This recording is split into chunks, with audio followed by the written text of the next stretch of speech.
Hello, everyone. We're going to start the December 11th, 2023 committee meeting. Wait one second. Can we start for the stand for the pledge?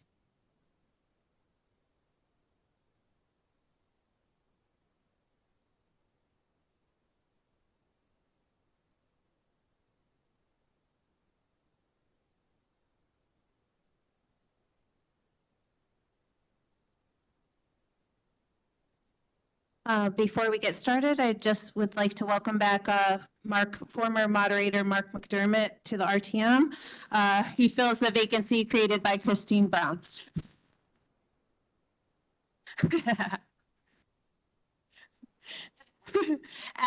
We're going to start with presentation order 1, which is agenda order number 3.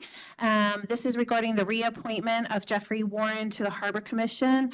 Mr. Warren, are you in the audience? Great. If you could come on up to the front here. You have to press the microphone down when you're speaking. But if you could just tell us a little bit about yourself and why you want to continue to serve on the Harbor Commission. You just have to push the microphone down. You have to hold it constantly. Okay. So my name is Jeff Warren. I'm a resident of Fairfield about 35 years, and I've served on the Harbor Management Commission for about 2 years, mostly as an alternate. So I'm pretty passionate about preserving and managing the harbor for its best use. And I'd like to continue working on the commission to do that. Thank you, Mr. Warren. Is there any questions for Mr. Warren? For new members, if you just raise your hand, if you have any questions for Mr. Warren. Let me just make sure there's none. Yes, Representative Steele. Thank you, Madam Moderator. I don't have a question. Jeff Steele, District 3. I just wanted to mention, I know there's a lot of new members here, and this being the committee meeting where we go over the issues, I just want to emphasize that now's the time to ask questions. Any questions, all questions, no question is dumb. A lot of people are new. So fire away. I just think it's important that this is a time when people feel, free to ask. Thank you, Representative Steele. Yeah, no question is dumb, and it's great to get the information now. And if we don't have the answers, we can always reach out to the appropriate people. Seeing no questions, though, for Mr. Warren. Thank you, Mr. Warren. You're all set for today. I'll let you know if you have to come back next week. Okay, thank you. We're going to move on to members seeking initial appointments to the Harbor Commission. Mr. Henry, are you in the audience? Great, you can come on up. Tell us a little bit about yourself and why you want to be on the Harbor Commission. Hello, pardon the hoarseness, just had a sinus procedure, so I'm getting over that. I just want to thank you all for the time that you put into this town. I'm a lifer, born and raised. I went away for college for 4 years, but I'm happy to be back. I serve as a director of the aquaculture school in Black Rock. I've got a bunch of Fairfield kids, great kids that come to me every day. I've been an alternate on the Harbor Management Commission for the past few months, kind of getting to know the ropes of that commission, and I don't know, like my fellow commissioners, preserving the sound and our waterways here in town are very important to me, important to the kids that come to my school every day. And so I enjoy the work. I'm happy to do it, and would be happy to be appointed as a full member. So thank you. Thank you, Mr. Henry. Are there any questions for Mr. Henry? Seeing none, thank you for running that school. It's a really exciting and awesome program. Appreciate it. Thank you. We'll let you know if you have to come back. Thank you. We'll move on to Mr. Harris. Thank you. Come on up and just give us a little bit about yourself and why you want to be on the commission. Is this the right? Okay, got the right button. George Harris. I've lived in Fairfield for over 33 years. Had 3 boys go through the Fairfield public schools, all doing very well. I've been serving this past year as an alternate on the Harbor Commission, and with your blessing, I'd like to be a full voting member this coming year. Thank you, Mr. Harris. Does anyone have any questions for Mr. Harris? Representative Georgiadis. You need to steal a microphone. Drew Georgiadis, District 9. I just want to say hi to George. I voted for you with your alternate and loved when your kids and my kids went to school together. Glad to hear you're all doing well, and you have my full support. Thank you. Thank you. Any other questions for Mr. Harris? Seeing none, thank you, Mr. Harris. We'll let you know if you have to come back next week. Is Mr. Smith in the audience? Great, thank you. Just come on up. Let us know a little bit about yourself and why you want to be on the commission.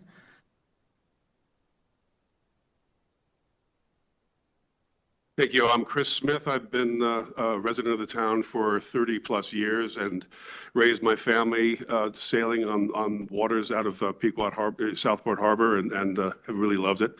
And I've had some time to spend with the commission over the last couple of years, seeing what their work was, and I felt that it was important work, and I thought that if I could give back to the town what I've been enjoying so many years, I thought I would do so if I could. So with your blessing and your support, I'd like to serve on the Harbor Management Commission. Thank you, Mr. Smith. Any questions for Mr. Smith? Seeing none, thank you for your volunteering for this, and I'll let you know if you need to come back. Thank you. We're going to move on to appointments for alternates. Michael Baisley, come on up.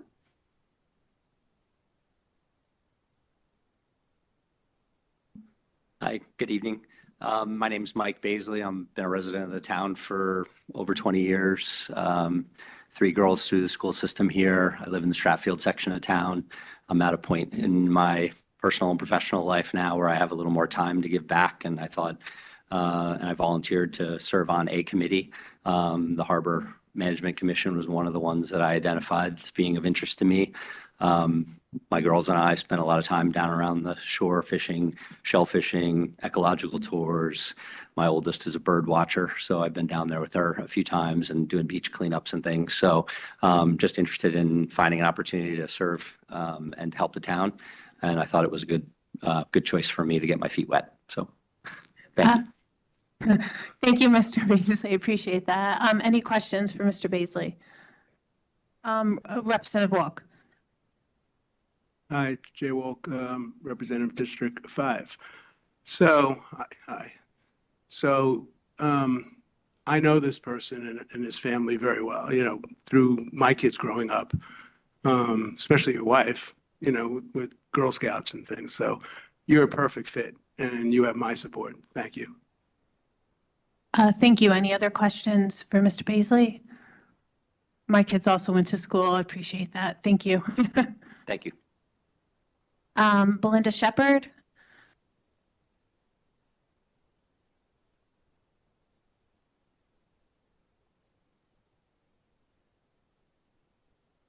Oh, you just have to push down the microphone and hold it the entire time at the bottom button.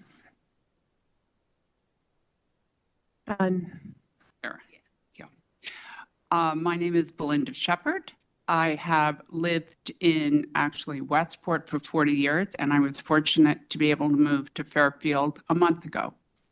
I am very familiar, however, with the harbor because I've been lucky enough to be a member of Pequot Yacht Club for over 30 years. I've sailed in and out of that harbor for those 30 years and respect and appreciate the beauty of it, the history of it, and the need to keep it safe and environmentally correct. So while I haven't lived in Fairfield for a long time, I'm delighted to be living here. And the harbor means a great deal to me. And so it is my opportunity to give back, having used it and enjoyed it for so many years. Thank you. Thank you, Ms. Shepherd, and welcome to Fairfield. Does anyone have any questions? Representative Estrada. Thank you, Madam Moderator. Just a comment. I want to thank all 6 people who presented themselves here this evening for being willing to step up and volunteer your time on behalf of the town. So thank you. Thank you, Representative Estrada. Any other questions for Ms. Shepherd? Thank you. And again, I will reiterate what Mr. Estorita, Representative Estorita just said. We thank you all for your service. I don't believe you will have to come back next week, but if you do, I will let you know.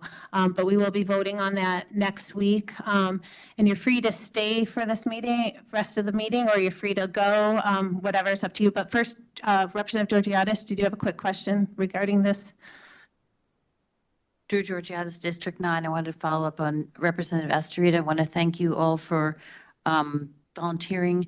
And I appreciate you taking the time, because having everybody present in these meetings, so you have a quorum, so you can get things done, is vital for these commissions and boards to actually be able to achieve what they are intended to achieve. So thank you for making the commitment. Thank you, Representative Georgiadis. Thank you, everyone. We're going to move on to presentation order number 4 and agenda order number 6 regarding the emergency management agenda item. I believe I see Chief McCarthy online from the fire department. Chief McCarthy, if you could just give us a little background on this agenda item. Yes, thank you, Madam Moderator. This is a standard protocol for the first selectman to have authority to sign documents, to receive grants. From time to time, we received grants from the Federal Emergency Management Agency through the Department of Emergency Services and Public Protection. We enter into agreements with our neighboring communities for mutual aid, and we receive a regular emergency management planning grant from the federal government through the state, of which the first selectman must sign and authorize. Pretty standard, straightforward process. It's a record or a bookkeeping function, and a signatory authority for the first selectman for those purposes. Thank you, Chief McCarthy. Does anyone have any questions regarding this item for Chief McCarthy? I forgot to note that if anyone online has any questions, certainly put it in the chat. Our deputy moderator is looking for that. And so if you have any questions online, just put that you would like to comment.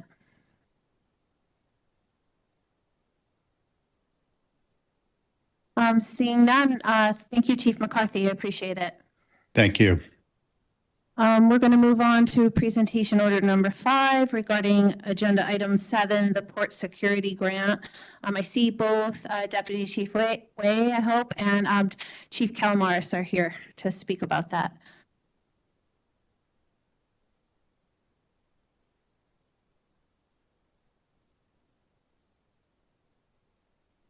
Good evening, everybody. Thanks for having us. Deputy Chief Eddie Waya. With the port security grant, I just want to start with an apology. We were a little bit off on the numbers. We miscalculated. So just for the record, we wanted to address the funds that are going to be awarded. We previously thought that the total award was going to be $43,015. That is incorrect. The total award is $34,412, with the federal share being $25,809, and the town share is still $8,603. So I just wanted to clarify that before I gave you the background. So the Fairfield Police Department has been involved with FEMA's Port Security Grant Program, PSG, since 2010. PSG fully funded the 2011 33-foot safe boat and funded 75% of our 2015 23-foot safe boat. The PSG program funds sustainability grants used to offset the maintenance cost of the above listed assets. Upon receipt of a PSG award, it has a 3-year cycle. The PSG sustainability funding is a 75-25 match grant. Fairfield Police Department funds 25% of the total award over a 3-year budget cycle. And the Fairfield Police Department uses the PSG funds for water patrol, water rescue, mutual aid, beach surveillance for major events. And the majority of the funds go to the routine maintenance and repair of the boats. Thank you. Any questions? I did have a few questions. How many police boats do you guys currently have? 2. 2, okay. And they're all in good order? Correct. Okay, great. And that's it for that item. Does anyone else? Oh, Representative Pistilli. Hi, Sharon Pistilli, District 5. So when we go to committee, we're going to have to amend the motion for this to end up on the consent calendar. So I just want to make sure that I have the numbers right. So the total is 34,412. The federal share is 25,809. The town share is 8,603. Correct. Okay, great. So everybody got that? Actually, Representative Pistilli, I'm not sure if that needs to go back to the Board of Finance. Oh. So no, Representative Steele says no. Okay. So then that should be okay. All right, thank you. Oh, yes, Representative Walk. Jay Wolk, District 5. Hi, Chief. Good to see you again. We've never met. But anyway, talking about the police boat, right?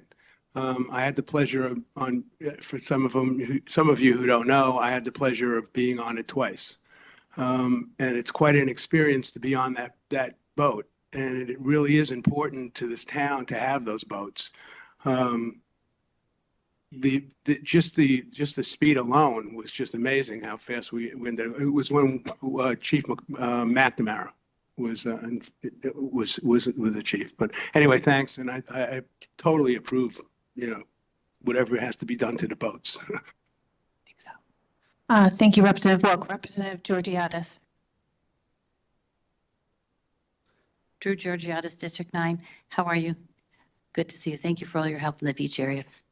I just had a question. So the boats belong to the police department and to the town. By accepting this money, are there any restrictions placed on the use of these boats? Or is this, you just give your money and the federal government doesn't add any restrictions or uses? Thank you. Hi, Chief.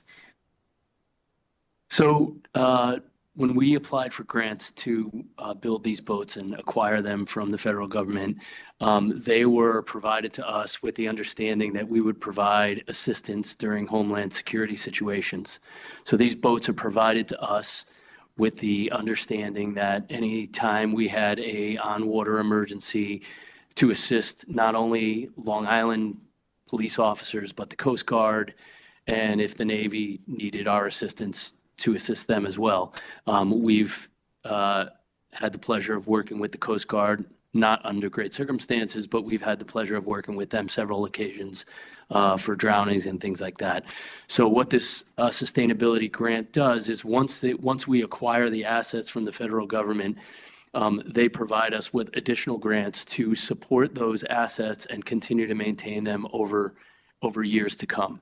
So we've been receiving port grant security funding, sustainability grant funding for these port security grants since 2010, and it has helped to maintain our fleet.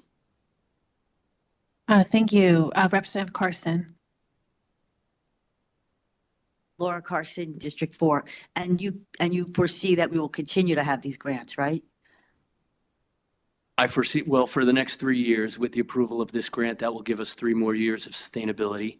And then I don't foresee that drying up, no pun intended. Thank you. Are there any other, Representative McDermott. Thank you, Madam Moderator. Mark McDermott, District 9, Chief, Deputy Chief. What other watercraft do we have in town? I think we have jet skis, anything else? And how do we finance the maintenance on those? Is that outside of this grant? Yeah, we didn't acquire we have 2 jet skis that are assets of the police department and the town. I think also Parks and Rec has a jet ski as well up at Lake Mohegan. But the 2 that we have falls under our maintenance and repair budget as well. It's part of our vehicle or vessel budget. Yeah, thank you. Thank you. Representative McCabe. Hi, Representative McCabe, District 4. Just another clarifying question. This grant covers those boats that are only to be used for Homeland Security activities, or you're able to use them for regular Fairfield Police active? Both. Okay, I see you nodding. Thank you. Thank you. Are there any other questions? Seeing none, we'll move on to the next item on our presentation schedule, which is item number 8, involving the Police Crisis Intervention Team's Behavioral Health Program. Can you guys give us a little summary about that? Chiefs, thank you. So the background on this one, this is a Department of Justice grant awarded to expand police crisis intervention teams and behavioral health programs. The town of Fairfield proposed $190,000 in funds over 2 years for 2 unmarked vehicles equipped with police radio and mobile dispatch terminal. 1 vehicle would allow the licensed clinical social worker to arrive on scene in her own vehicle rather than in a police car to provide services. The second would allow a plainclothes crisis intervention officer to accompany the social worker on higher risk needs for service. Separate vehicles would be necessary to isolate protected information. The funds would also cover overtime funding for off-duty crisis intervention follow-ups and licensed clinical social worker escorts. And the funds would support quarterly meetings of the Fairfield Police Behavioral Health Network, which helps us to continue grow the network, the goal being to offer the most extensive and comprehensive wraparound services to the consumer. Further, the dialogue facilitated among the members helps to improve accessibility of services, streamline processes, and increase knowledge of trends and available resources among the members. And finally, it would increase trainings and continued quality improvement, which are paramount in ensuring the growth of the necessary skill set in crisis intervention officers. And the police department aims to maintain crisis intervention team training in 20% to 25% of its patrol force, as is best practice. And overall, we're trying to improve access of services to underserved communities, improve quality of services to all consumers, maintain sufficient CIT staffing, and maintain proper equipment and technology. Thank you. Any questions regarding this item, Representative Steele? Thank you, Jeff Steele, District 3. Chief, Deputy Chief, nice to see you. Just correct me if I'm wrong. We have 1 social worker on the police staff, is that right? And then you said there's crisis response. What is the difference and how many of them do you have? I'm just curious. So our crisis intervention team, we call it CIT, and those are sworn police officers. And the idea of having crisis intervention officers is that they are the first to arrive on scene in the moment of crisis. But a special part of our crisis intervention program involves a follow-up. So we have a lot that we always try to maintain 20% of the patrol force, but what ends up happening with all the turnover is our crisis intervention officers are usually our more driven officers, and sometimes they move to special divisions, sometimes they get promoted, and then we have to retrain new patrol officers to maintain that 20%. So we're always aiming for about 12 within the patrol force. Okay, thank you. Thank you. Representative Barahona. Representative Barahona, District 6. Thank you so much. Few things give me more pride than knowing that this exists in our community and being on the, kind of front end of this wave of the importance. I'm a licensed clinical social worker myself who happened to live on the same street as a very serious domestic violence incident that happened in our community last week that could have been deadly. And worked with the mother and her young daughter who was at the scene at the time, came to my home last weekend and was so happy to hear that she had outreach from the social worker from the police department the next day, especially in a domestic violence situation in which I worked for many years. The threat of lethality is so high, and to what you just said, that there's only so much a crisis-trained police officer can do. And so critically important to have this service in our town and to provide the kind of referrals that are necessary, and super grateful for you for having this program. Thank you. Thank you. Representative Strauss is online. You can just unmute yourself. Yes, Melissa Strauss, District 3. Really excited to hear about this program. I'm a psychiatric nurse practitioner, and I just have a few questions. For individuals that do need a high level of care but are not at the inpatient level, is there a safe house in the town of Fairfield, or is there any resources that our town will be providing for these individuals that need this care? That could potentially be a better question for our social services department, but we've had a lot of success with our onboard social worker closing those gaps and connecting people with those types of resources. And one more question. How much training does the police officer get? I know it's not an LCSW training, but just curious to know if since they're the first ones to get on the scene, do they have the de-escalation courses just to make sure they don't exacerbate a situation? That is the crux of their training. All officers nowadays have segments of this type of training in the police academy, but in order to become a crisis intervention certified officer, there's an additional 40 hours of training.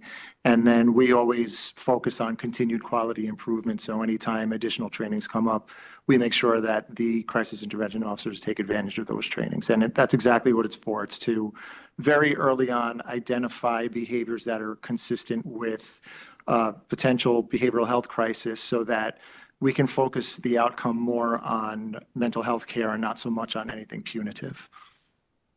Can it be accessed directly through 911 or 211? For the police department, 911 and the crisis intervention officers often will be the ones to call 211 to get that supplemental help. Okay. Thank you so much. If I could just answer that first part of your question before, in cases where domestic violence is part of the response relative to mental health issues, we usually use the Center for Family Justice for safe houses. Thank you. Representative Georgiadis. Drew Georgiadis, District 9. Thank you guys very much for being here. I was just reading the language. Can you explain to me, it said escorted by plainclothes duty CIT officer in unmarked vehicle. Separate vehicles are important. Anyway, why would the CIT officer be off duty? It says it in several locations. Does that somehow protect the officer or protect the client? Or again, why would they be off duty? Thank you.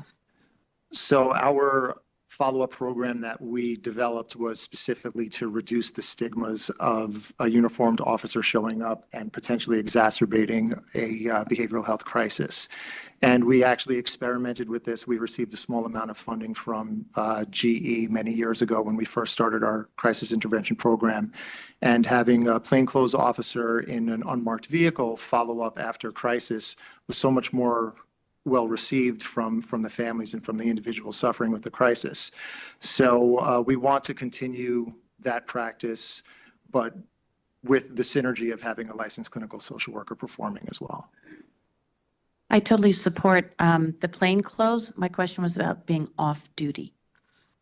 So the funding covers overtime for the crisis intervention officer doing a off-duty follow-up. And we just, for lack of a better term, said off-duty. But it's not during their regularly assigned time. The program is so that they're not doing double duty and being a patrol officer and then trying to split that time with being a crisis intervention officer. But they're being paid and they're on duty at the time. Correct. Okay, thank you. Thank you. Representative Horton. Margaret Horton, District 10. Just wanted to echo my support as well, a fellow LCSW.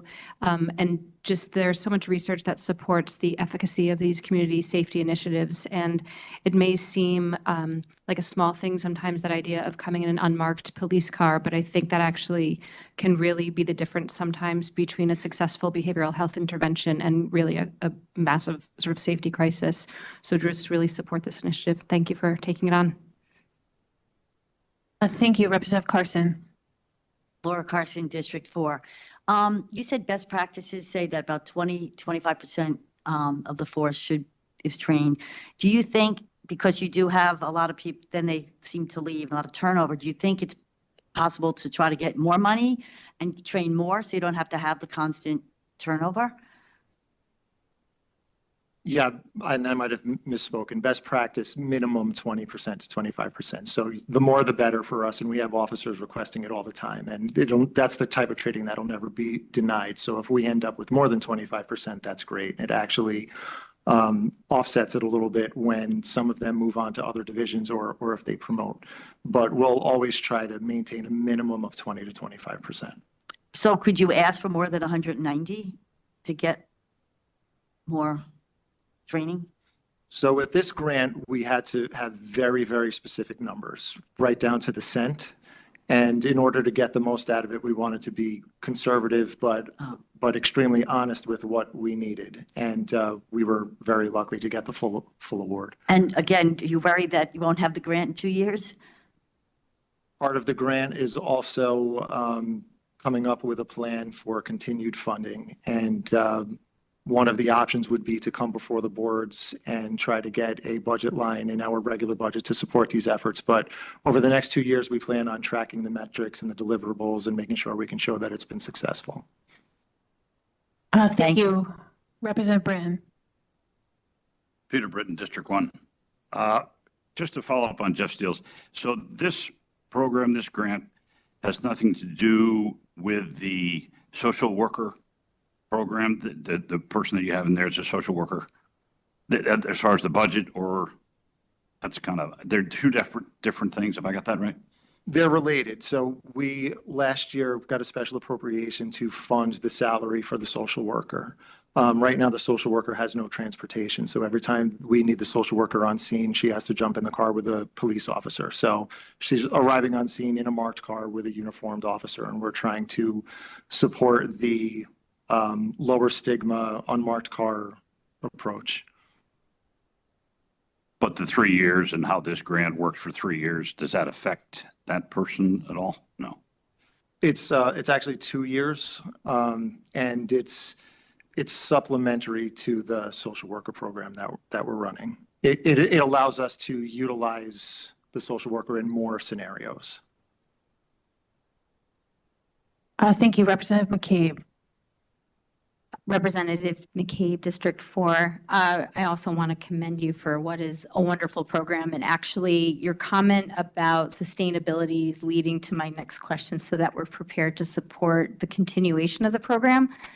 So the use of an off-duty officer in the overtime sounds like it is kind of written into the grant.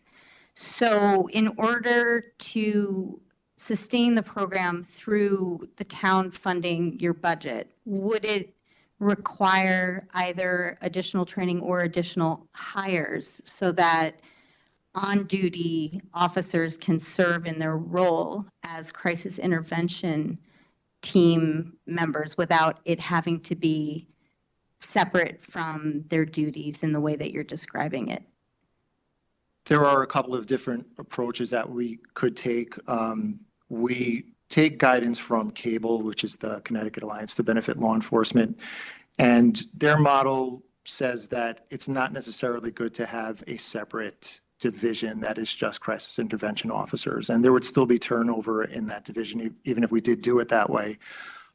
This model that we've tried before has been very successful, and it gives us a bigger pool of trained officers to work with. But does it always have to be overtime?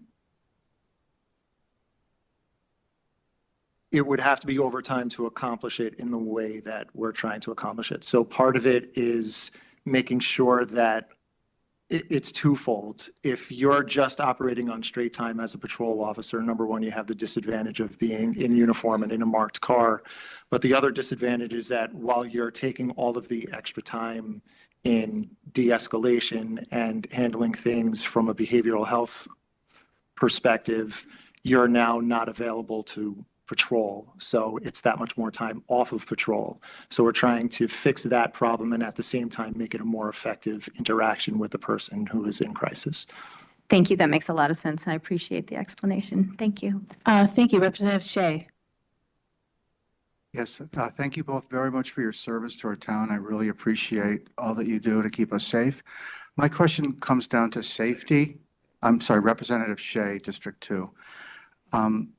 So the licensed clinical social worker that would be arriving at a location in an unmarked car, how is it determined that they're not necessarily needed to be accompanied by a police officer? And I'm just concerned about their safety.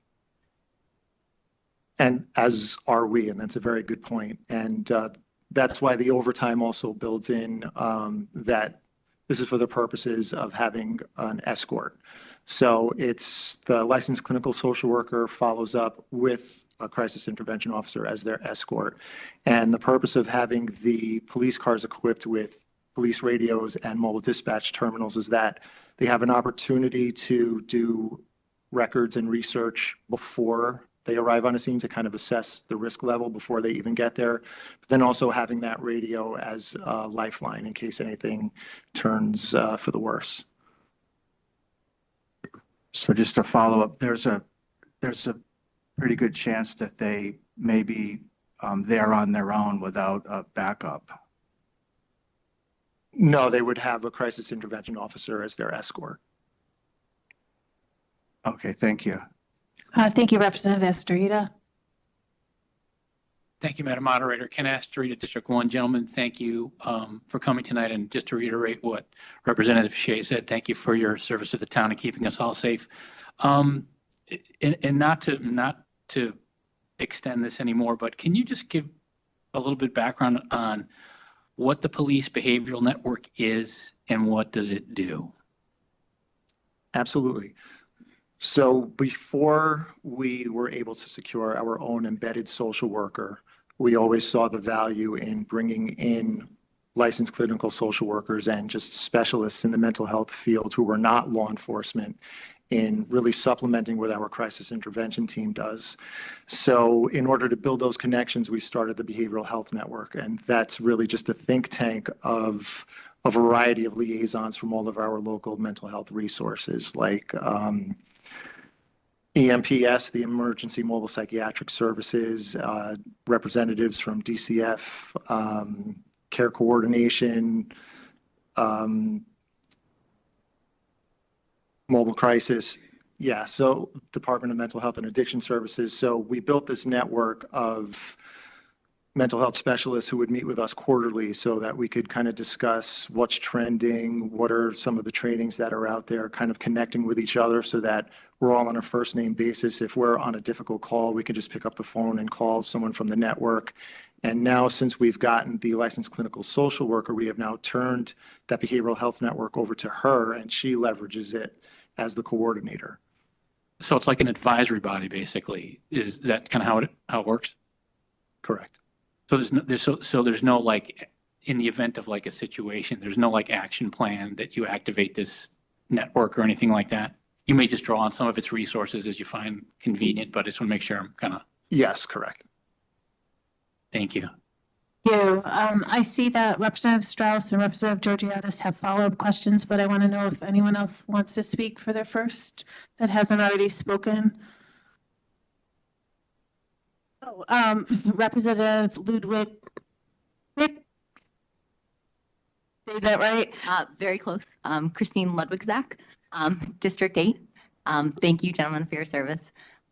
Just to clarify, is there any stipulation with the grant that's provided? Any restrictions or anything along those lines? Yeah, really the only restrictions are that the vehicles that we request are to be used solely for the purpose as stated in the grant. Thank you. Representative Wolk, did you have a question? Okay, go ahead. It's related to the topic. It's related to the topic. Jay Wolk, District 5. First of all, this program is great. It's what I'm hearing. I sat on a board with Representative Zesimer. We were on the Fairfield Council Board that merged with LifeBridge. They left our town. And I know they were coordinated with you guys. So I was wondering, first of all, that leave a void in our town for mental health, that a lot of people were going there, and you guys were referring a lot of patients to Fairfield Counseling at the time too. So there was a situation, the road right before you get to St. Pius Church, you make a right turn, then you make your first right, the house right there on the corner. That was a situation with the father that was trying to kill his family. He came out onto the driveway. His daughter came out of the house. He had a bat in his hand, and rightly so. He came at the officer, and there was only one officer there, I believe, at the time. I'm not sure if there was a second one, but the officer shot him, and he died. The question to this whole, would this program, if, would have prevented, maybe would have helped, maybe calm the father down in the driveway before the officer shot? I'm just curious. So I wouldn't connect anything that we're talking about here to that particular scenario. But in general terms, what I'll say is the 40-hour training that the crisis intervention officers go to they have several goals listed, one of them being the ability to de-escalate and try to aim for outcomes that are safer for everyone involved, the officer, the person in crisis, and innocent bystanders. Thank you. Anyone who hasn't spoken yet have a question? Seeing none, online we have Representative Strauss. Thank you, Madam Moderator. Follow-up question. What studies will you be conducting to help after the grant is run out, just to prove that we still need this program? You mentioned that there was going to be some studies to see the effectiveness of this program. Just curious to know what those are. Excuse me. Sorry, it wouldn't so much be studies, but we built data tracking system into our reporting platform so that we can record demographics and build some statistics. Does that require funding for that? Well, is there money that needs to be allocated for that, or that's already part of the grant? That will not require additional funding because we've been doing that for a while. Okay. And is there a specific kind of car that the LCSW needs, or as long as it's unmarked, it's okay? As long as it's unmarked, it's okay, and we'll rely on our usual state contracts when we're looking for vehicles. Thank you. Thank you, Representative Georgiadis. Hi, Drew Georgiadis, District 9 again. There's been a lot of discussion of the grant, the overtime cost. My question is about pay equity with the social worker, and whether it's the on-staff social worker. Social workers are notoriously underpaid. I want to make sure that this social worker has pay equity.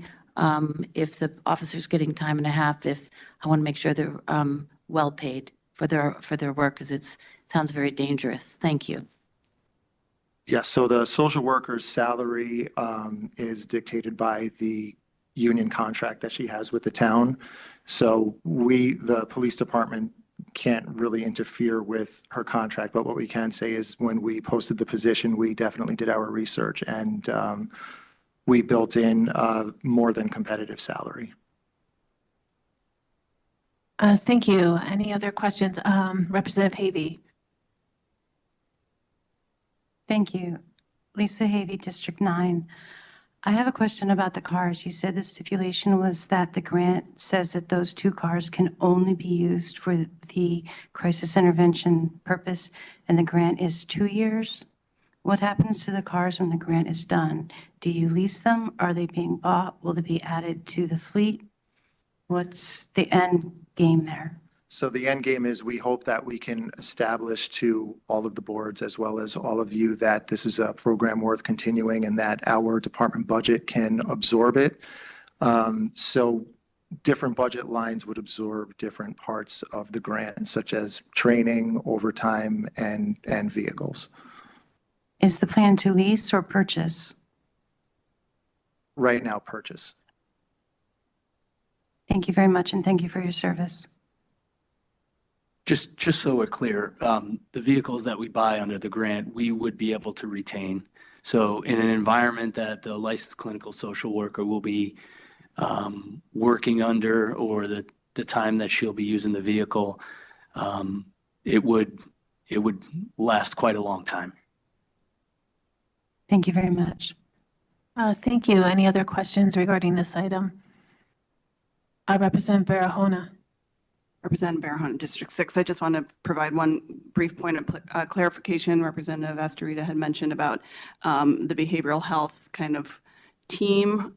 I just want to make everyone aware that we are part of the Southwest Regional Crisis Response that's run through the Department of Mental Health and Addiction Services that plans for extraordinary events of mass casualty type. And there is, of course, emergency response component to that. And then there's the behavioral health, mental health, and everything that follows from that. And so Fairfield is very active in that body, so that social worker and other mental health professionals are planning in the event of such a situation. Thank you. Are there any other questions regarding this item? Seeing none, thank you, Deputy Chief Waya and Chief Calamaris. We appreciate that.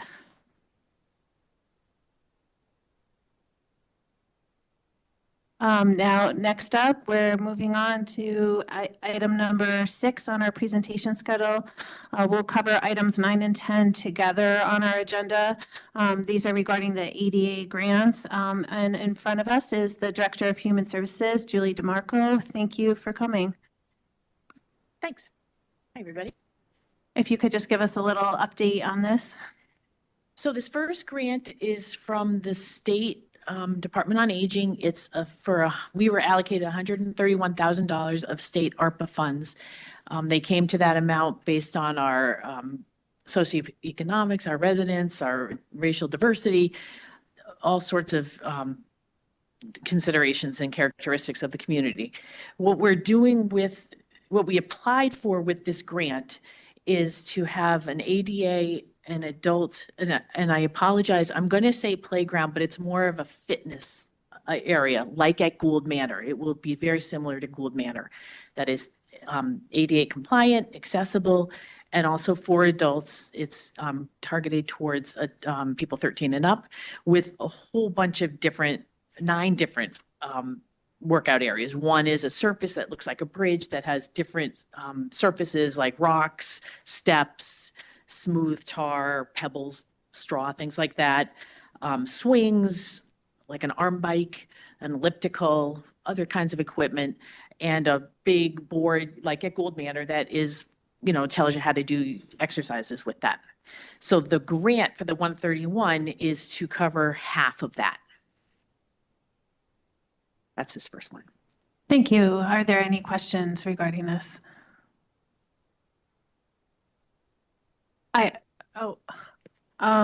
Yes, Representative Donnie.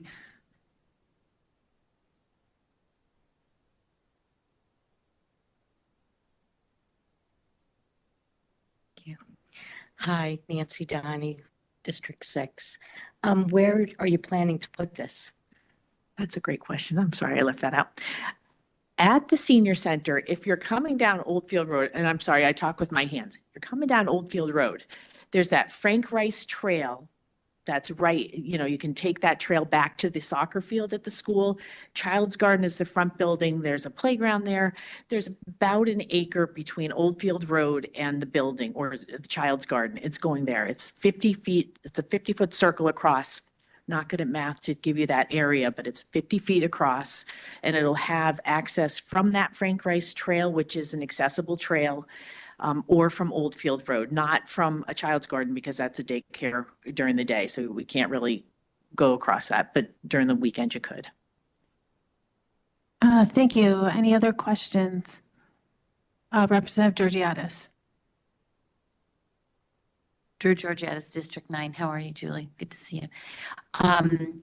This is great. I have a lot of constituents that area have commented over the years that that area is underutilized and they can't access it because the fence was erected, I think, by Child's Garden. So that fence will now be accessible. There'll be gates and constituents can go in and use that area? It's sort of like a park?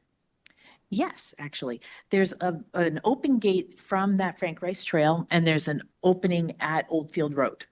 And we will have, you know, a pretty path and some plantings and some benches, as well as this 50-foot circle.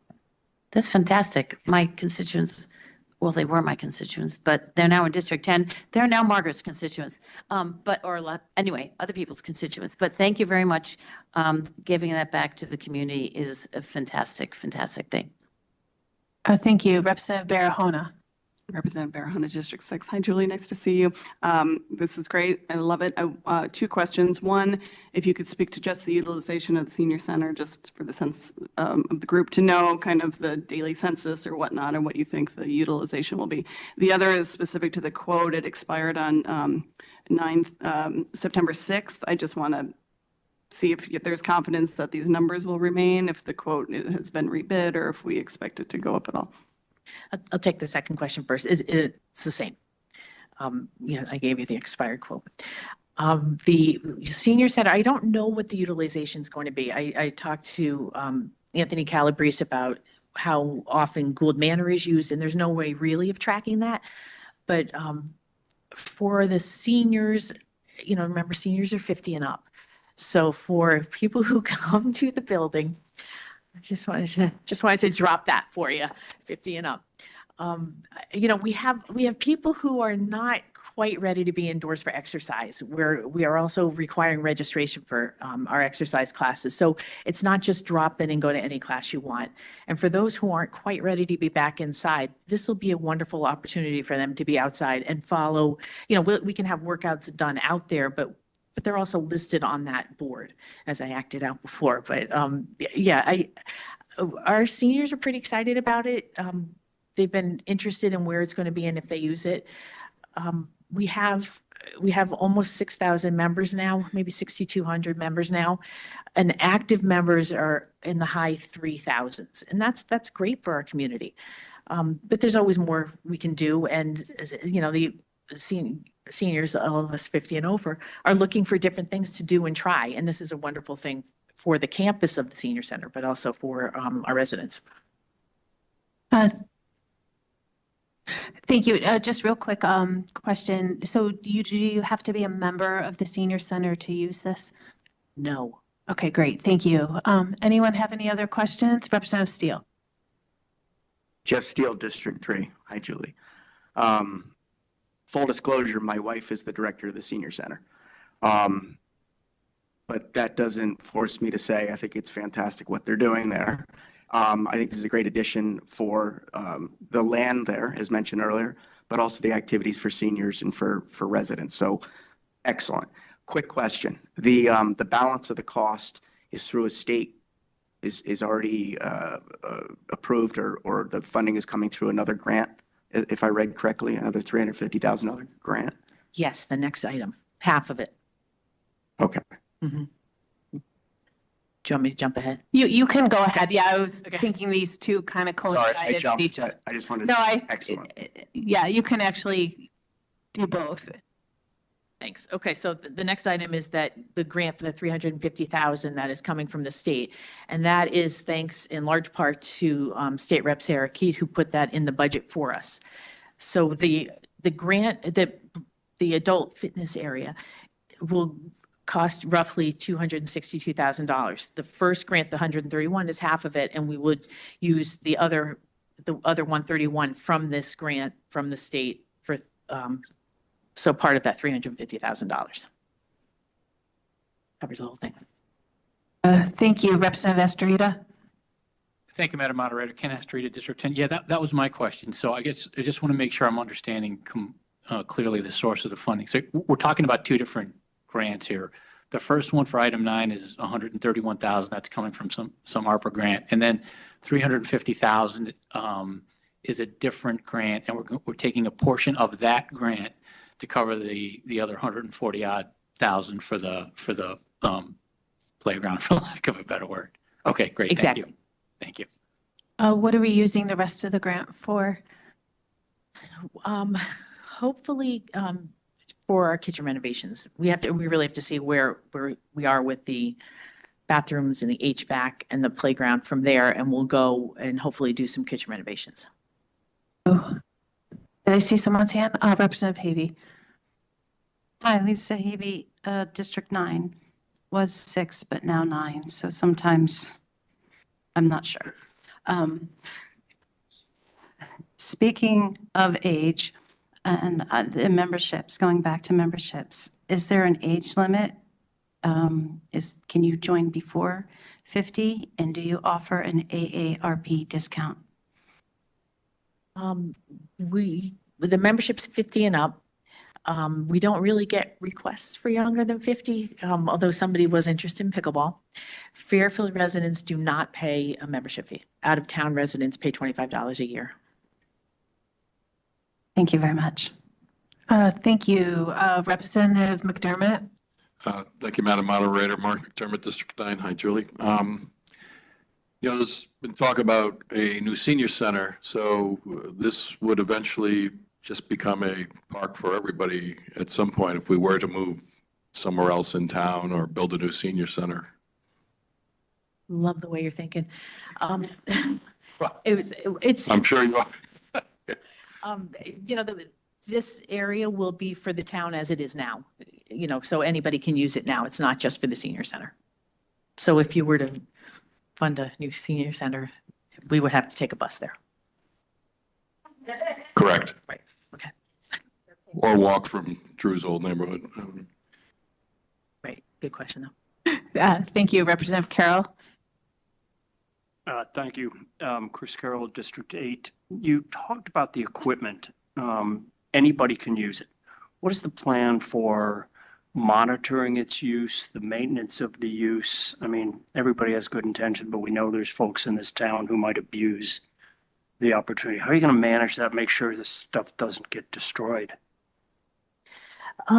It will be part of the Parks and Rec maintenance, for the playground, for the surface, for maintaining it. If there's broken equipment, then we will go back to the company Compi that we're buying it from, and they will maintain it. And we do have a budget line in our budget for building and grounds maintenance. Thank you. Any other questions? I do have a question. You said this is similar to Gould Manor, but it's ADA related. So are there differences that make it more ADA compliant? There are, it's the width of the equipment, the ease of access to get on it. Gould Manor is definitely an adult fitness area, and it's somewhat ADA compliant. This is a little bit more so targeted towards seniors, which also makes it more ADA compliant. So would someone that's in a wheelchair be able to get on some of this equipment? Yes. Oh, that's great. Being a physical therapist, I'll send my patients there afterwards. Appreciate it. Any other questions? Yes, Representative Waldron. Cindy Waldron, District 3. Is there any consideration or thought about incorporating the trail a little bit more? Not for the fitness area, but I know what you're saying for improvements and maintaining it better so that it's a flatter surface. That's more of a conservation or a Parks and Rec, but we do talk to them about that as well. Okay, it's just a great area to walk by. Thought maybe it'd be good for more people to enjoy. Any other questions? Representative Garskoff. Thank you, Madam Moderator. Sorry, Josh Garskoff, District 5. Julie, so I'm sorry, I might be the only one here, but I have not really seen the new Gould Manor play area that you're talking about. Can you describe what this is? I don't have a picture in my head yet of what we're building. Yes. So as you're coming down, I'm going to act this out again. You're coming down by Gould Manor Park. The Army Center's right there. Across the street is an orange workout area, like a playground. There are some a lot of cities have these. There, you know, there's areas to do stretching or weightlifting or, you know, do an exercise where you're, you know, jumping up on a pipe. I don't do these, Josh, so I can't really, I'm not good at speaking, but you know, you jump up, you jump down, you jump up, you jump down. There's an elliptical. I think there's an arm bike there. But it's like a fitness area where some places have them along trails where you can do the exercise. You do it like a circuit of an exercise, and then you could do another circuit of an exercise. Thank you. Okay, so it's like gym equipment, outdoor Exactly. quality gym equipment. Right. Thank you. I could have led with that, but yeah. Thank you. Any other questions? I don't think we have any questions online. Seeing none. Thank you, Julie. Appreciate it. Thanks, everybody. Nice to see you all.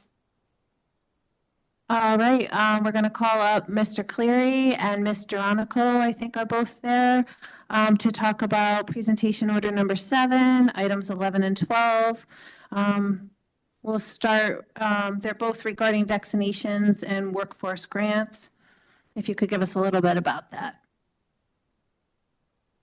Sure, thank you for having us tonight and considering this. Sans Cleary with the Fairfield Health Department, and I would have Dr. Santina Geronco with me tonight, the Assistant Director for Community Health, who manages these grants and will be presenting tonight on that. Hi, good evening.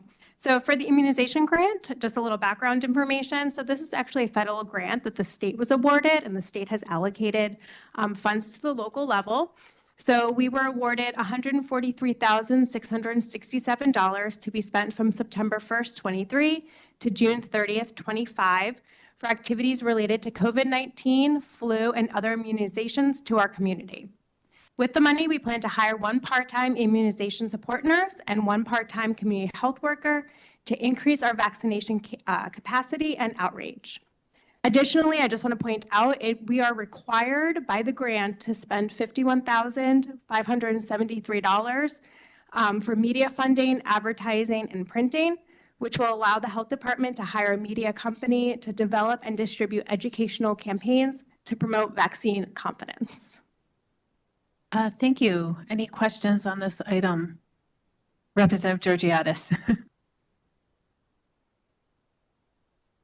Hi, Drew Georgiadis, District 9. First, I want to thank SANS. I had a lot of constituents this summer complaining about the stink up at Smith Richardson and it smelled like poo.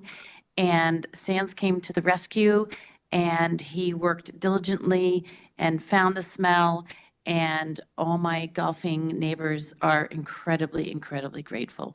So thank you, SANS, for getting to the bottom of it. You're quite welcome. We only had to exclude 3 members. Okay, Yeah. okay, that's good. Yeah, and yeah, put those like downwind. Anyway, thank you very much for this. Can you tell me where the location, I know in the past, the immunizations were done off-site in the parking area. Will all of this be at the health department? So I think it'll be a combination of both. So this year, we did a lot of our vaccinations at the public health nursing office in the white portable behind the senior center. We also did do some vaccinations at the senior center. And this will also help increase our capability to do some homebound vaccinations as well.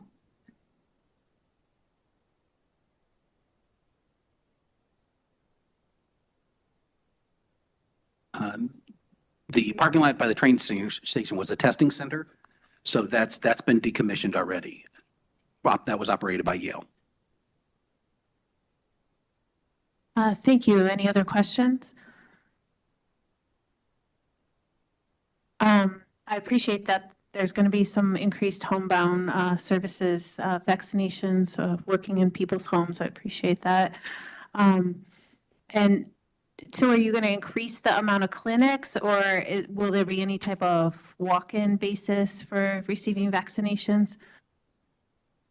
Yep, so both. So as of right now, we do have our vaccinations and we do allow for appointments as well. But having a support nurse will just increase that capability. Great, thank you.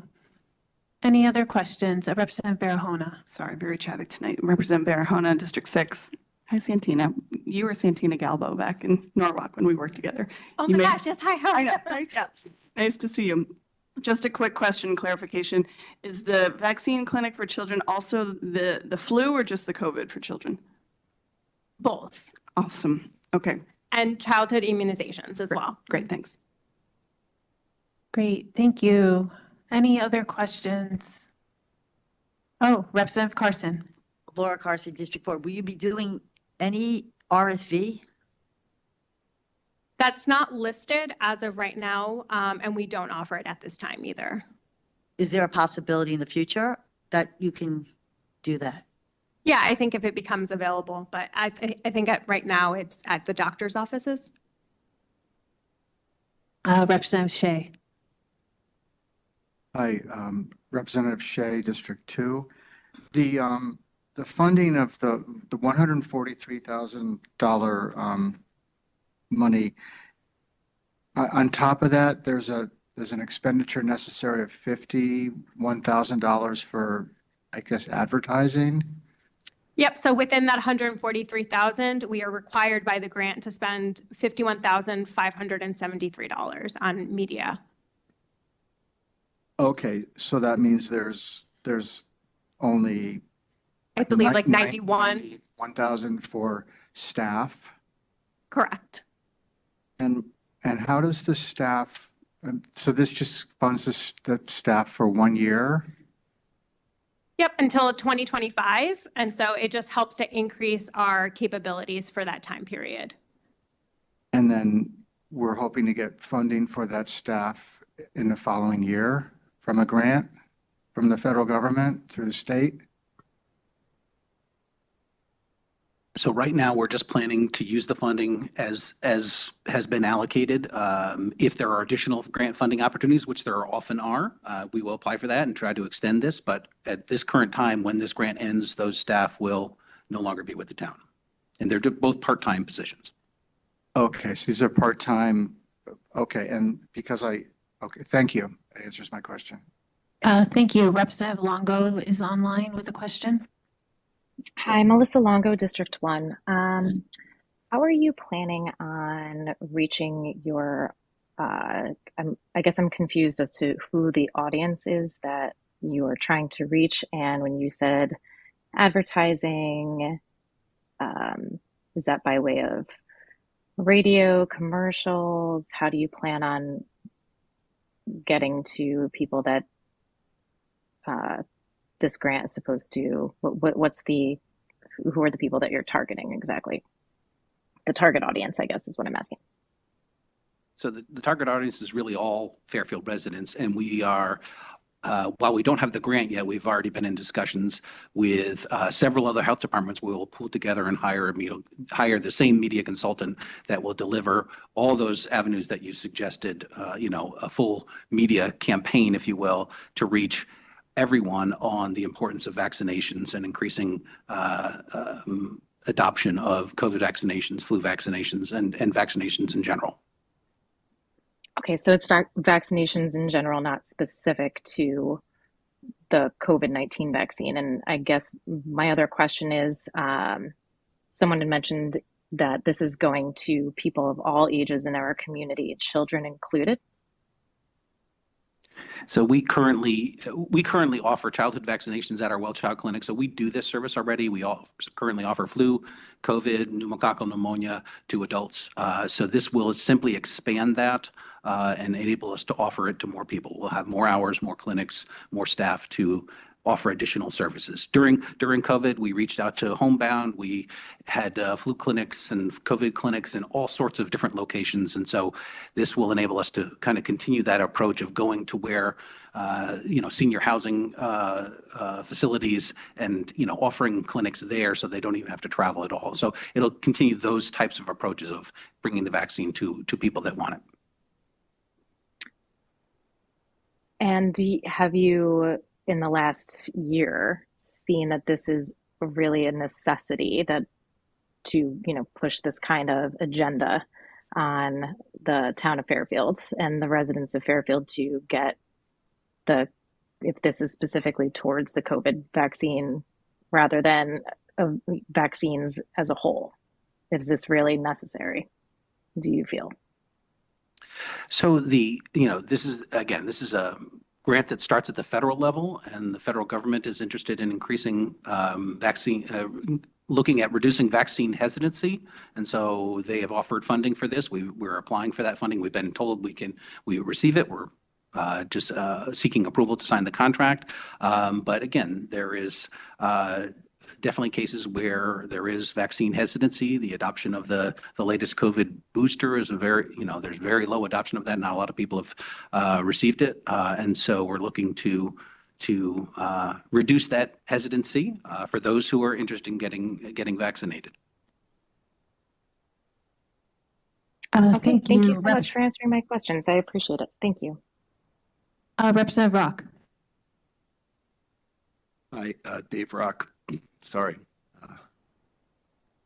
District 2. Just curious, so it's a large grant, obviously it's federal, then it gets to state, and then it's chopped up across the state. Do we have any idea how big it is when it gets to the state? The roll-up number, what's the gross? I don't know. Yeah, the total that came to the state, I'm really not certain. And so we would have no idea the media budget, I guess, the overall media budget? I wouldn't know that, yeah. Okay. And lastly, so how many other towns are we considering working with when we're considering rolling our money together for the media play? So we would contract individually with the contractor. The collaboration would come on the content they develop would be mutual consistent amongst several health departments. So the initial discussions we've had was Norwalk Health Department, Stratford, Trumbull, and Darien. And what is the approval process for, I'm just guessing, you might have a media budget that, is 300, and then they're going to come back and they're going to give you sort of, we're going to do X number on online, we're going to have this media messaging. Who determines that? In terms of the individual? Yeah, I mean, they're going to come back with a program and they're going to say, here's our messaging. This is how much we're going to do online. This is how much we're going to do in print. This is how we're going to communicate it. What is that process and who approves all of that? So ultimately, if there was a contract involved, we would have to go through the purchasing department to have them sort of vet the contractor and approve that purchase. But in terms of some of the content, some of it would be approved by those who are amongst the group that are sort of collaboratively working together to ensure this is the content that we want to distribute. Great, thanks very much. Representative Ludwig Zach.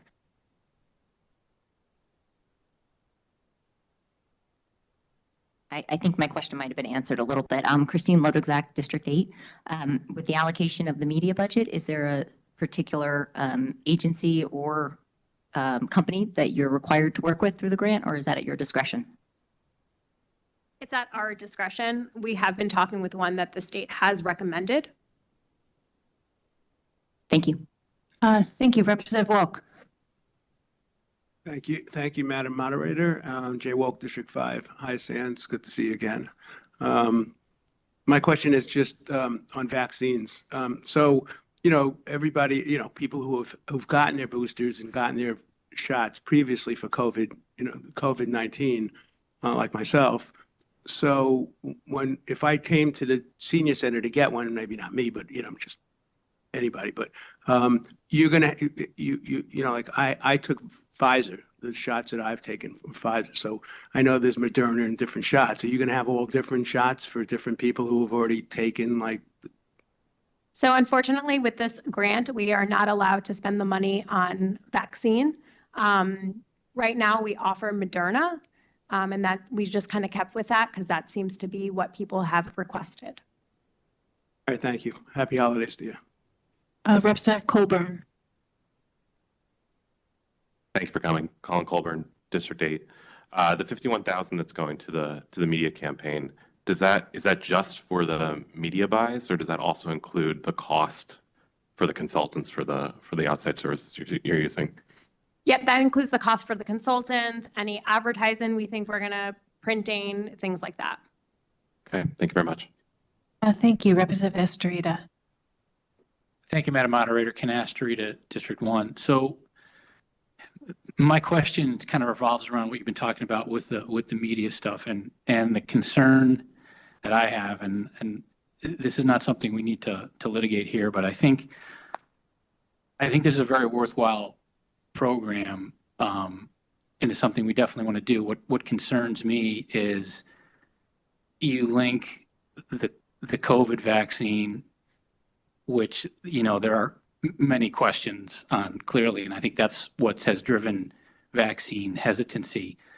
How do you, is there a plan to kind of separate that from in your media strategy with the other vaccines you're going to be offering? I mean, it's a puzzle, and maybe you can't answer that now, but I think that's something that's going to have to be addressed.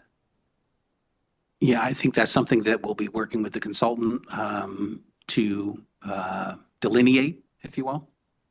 Yeah, because what I would hate to see is people not take advantage of something like this because of, the COVID piece. Yeah, and I think, we're sensitive to that, but, again, what we've always said is we want to offer vaccines for those who want to get them. And so we want to make them convenient, accessible for those who are interested. Thank you. Thank you, Representative O'Neill. Hi, Representative O'Neill, District 5. I was just wondering if these funds would make it possible to set up a children's specific vaccine clinic just to make getting vaccines more convenient for parents and just someone as a parent of children who get very anxious around getting vaccines. Sometimes it can be helpful for kids to see other kids getting the vaccines at the same time. Yes, that's part of the approach. That's something we currently do. We have a childhood-only vaccine clinic scheduled right now, right?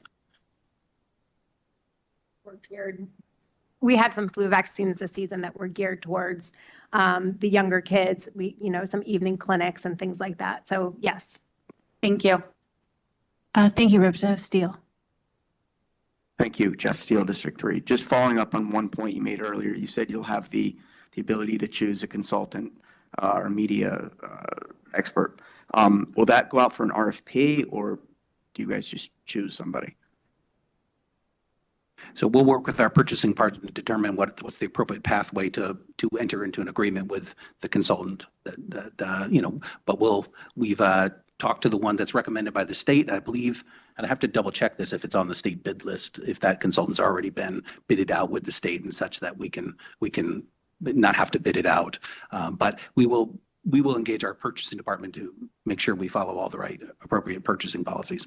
Okay, and so it won't necessarily be based on just who the cheapest is, but are they going to have a strict parameters around which or between which to operate and to advocate and do their media and advertising? I mean, are they going to be told this is what we want to say, or is how much leeway? And I'm just curious on that end.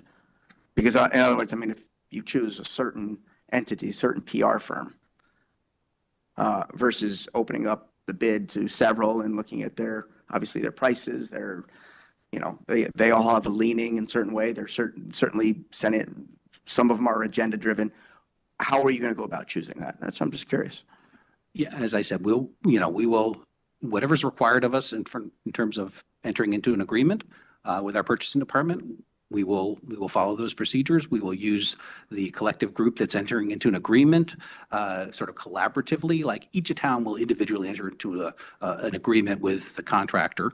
And we may not choose to go with this contractor. So this is just one that we've talked to get an idea of how they will go about this. But again, we will sort of seek other input on this as well. Thank you. Thank you. Are there any other questions? Seeing none, thank you, Dr. Geronico and Mr. Clary. Appreciate it. You're all set for today. We have another grant, the next. That's right. Thank you. Go ahead and, where did I go on that? Yeah, go ahead and discuss that. Okay. Hi again. So we have a workforce development grant. So once again, like the previous grant, this is a federal grant that the state was awarded, went down to the state and now down to the local level. We were awarded $152,729 to be spent from November 1st, 23 to November 1st, 2027 to help further the advance of the health department's workforce. With these funds, we plan to retain a current full-time grant-funded staff and extend that position for another 1.5 years. This position will continue to work on communicable disease surveillance, contact tracing for other reportable diseases, quality improvement projects, and other tasks as needed. Thank you. Any questions on this item?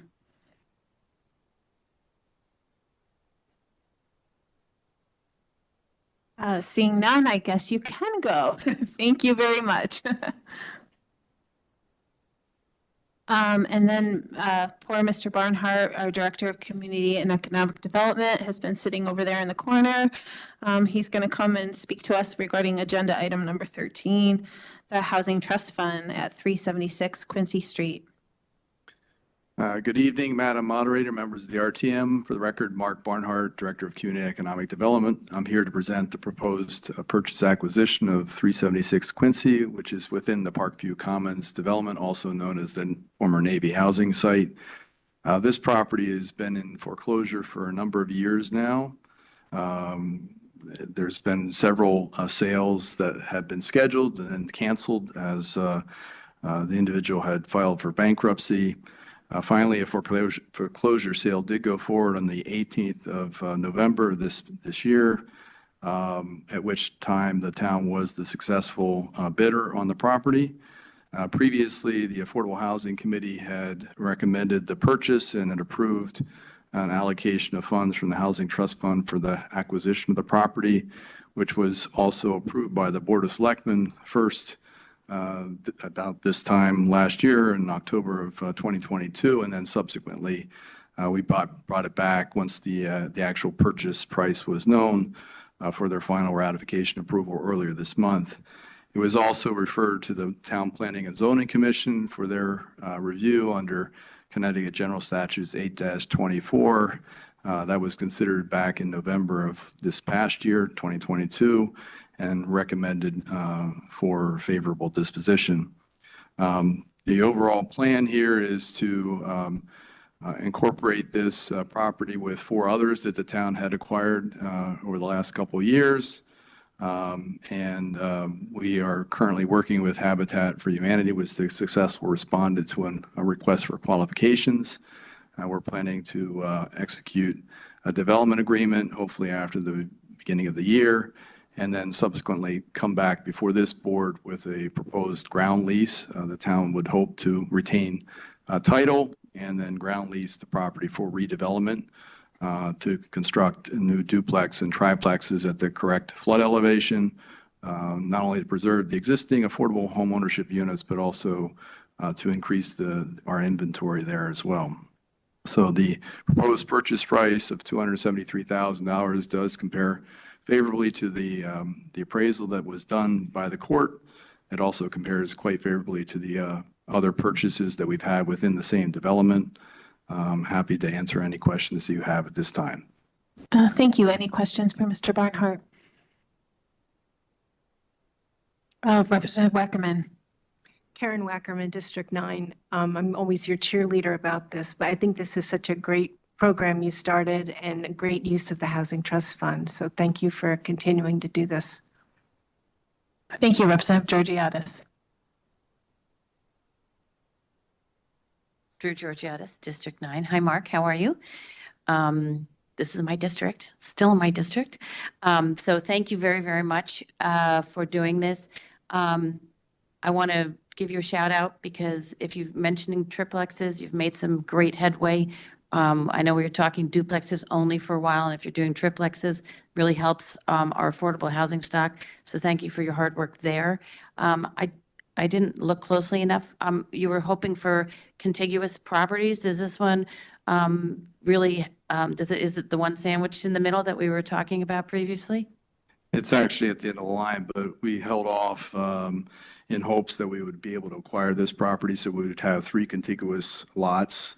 The 2 others are across the street from this, separated by a home in between. But this would then give us some opportunity to do something a little bit more creative since we have 3 contiguous lots. That's great work. And I want to give you an opportunity to discuss the Housing Trust Fund and where it is financially and how we can help support this. So in the future, we can continue to fund these great purchases, which really helps us towards our moratorium for 830G.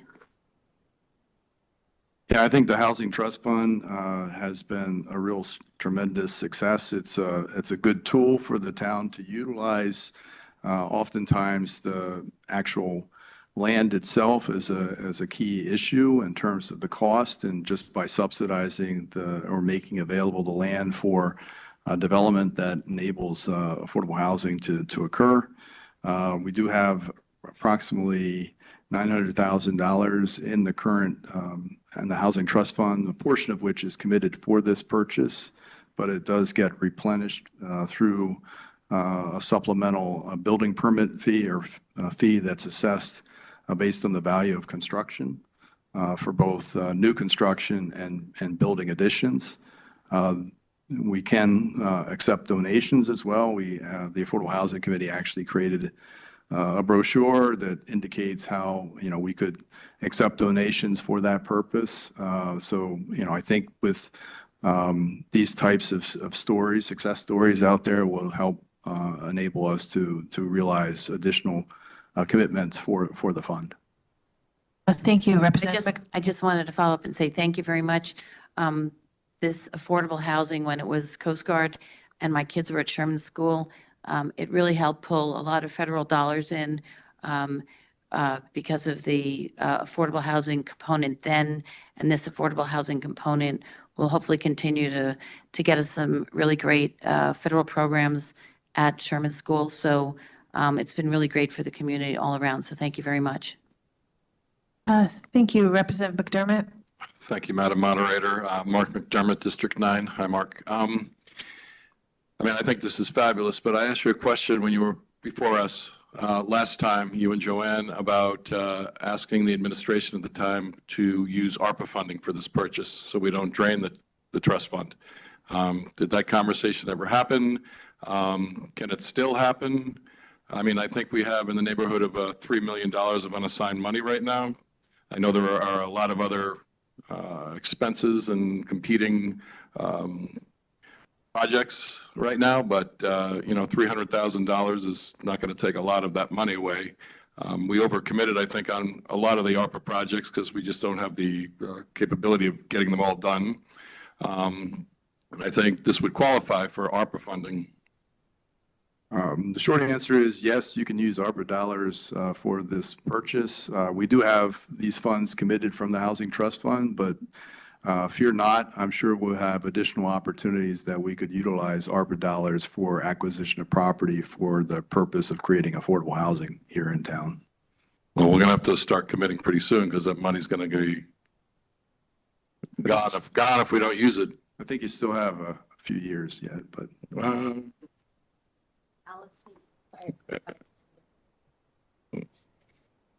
But yes, I would welcome allocation of ARPA dollars for purpose of affordable housing development. Thank you. Thank you. Any other questions?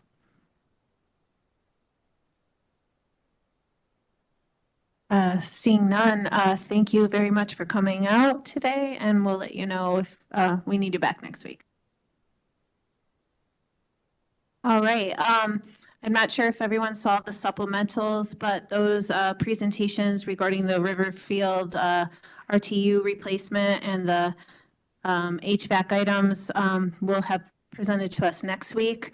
In regards to the Senior Disabled Tax Relief Committee formation, we usually form that in January. I was intending to put that on our agenda in January.